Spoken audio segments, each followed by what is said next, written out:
Hello everyone, welcome to Data Science Community. In today's lecture, we are going to understand how we perform data analysis on Iris dataset. Okay, so without wasting our time, let's start. Okay, so in our first cell, we import all our libraries which we use in this analysis. Okay, so first I imported Pandas, matplotlib, from matplotlib import pyplot as plt. Okay, and here I imported seaborn as SNS. Okay, so in our first cell, just click shift enter and you can run your cell. Okay, so in this cell we imported our data set which named as iris.csv. okay, if you want to see this data set, I can print it here. Okay, so now there is no column name given here, so I rename this column name. Okay, so here I can use df.rename columns equals to, here I provide one dictionary of previously assigned name, okay, previously assigned column name to new column names. Okay, so I rename these columns. Okay, and here we use in place to make changes in our original data set. Okay, so here you can see a column name is changed. In place of 3.1 we have sepal length, in place of 3.5 we have sepal width, here we have petal length, here we have petal width.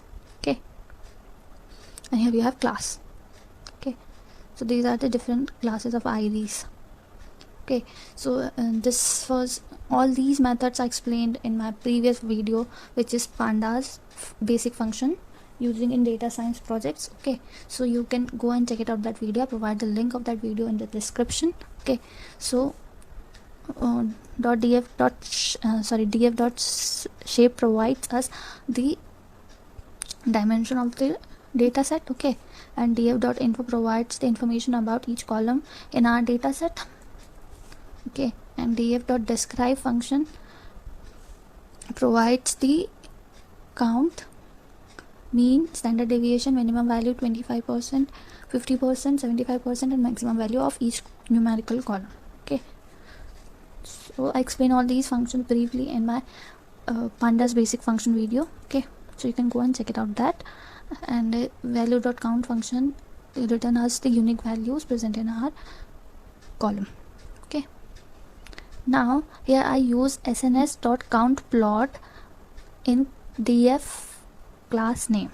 Okay, so here it will count the value of each class present in the given data set. So here we have, so you can see from here also, in Sentosa we have 49 and remaining two class we have 50 members.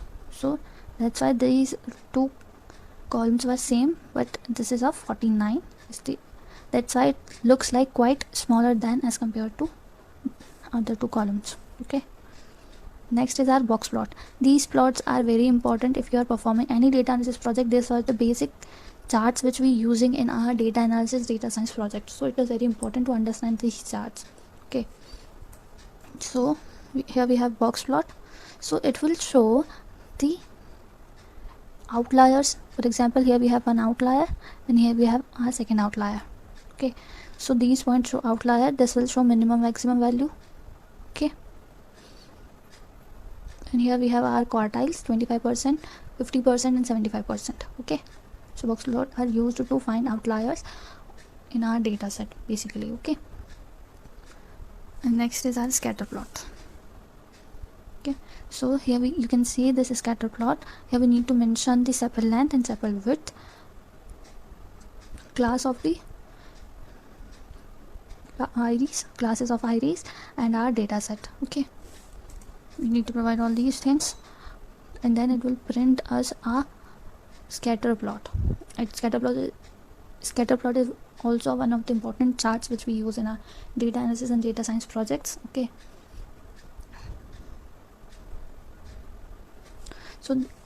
so basically pair plot, scatter plot, box plot, and count plot, these plots are available in our seaborn library. Okay, next is pair plot.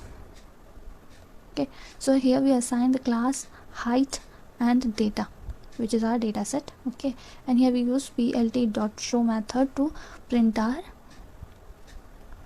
So basically pair plot are used in many projects, data science and data analysis projects, to find, basically in data science project or machine learning project, we use pair plot to find whether our or which algorithm we need to use in the given data set. Okay, we can find it by using this pair plot.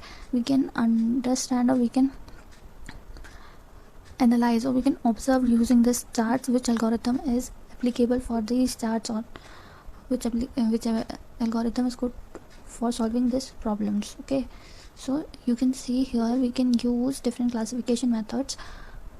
As you can see, the classes of iris, we have different classes of iris, so we can use classification methods to predict the class of an iris. Okay, so by using pair plot you can see, or you can analyze which algorithm is good for your project. Okay, so it is also very important to understand and use pair plot. Okay, and here we use BLT plot. Okay, it was a very basic graph which is rarely used. Okay, or you can change its type also. If I provide here plus sorry,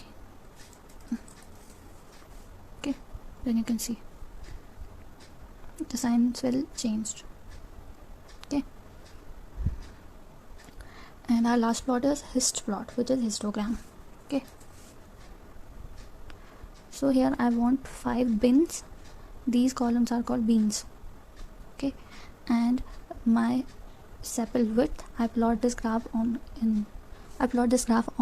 sepal width. Here I want 5 bins, that's why I written here bins equals to 5, and the color of edges is white. Okay, that these color.